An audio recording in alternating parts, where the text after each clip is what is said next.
Prima corsia.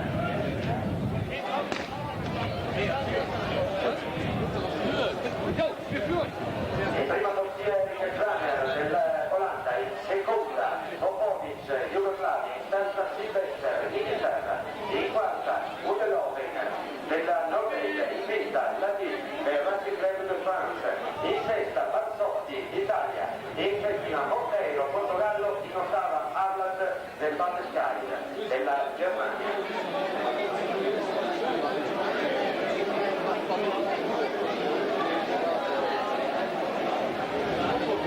Al comando in questo momento lo jugoslavo, vediamo portarsi in quarta posizione l'italiano Barsotti, transitano ai primi 400 metri, sempre lo jugoslavo al comando Popovic,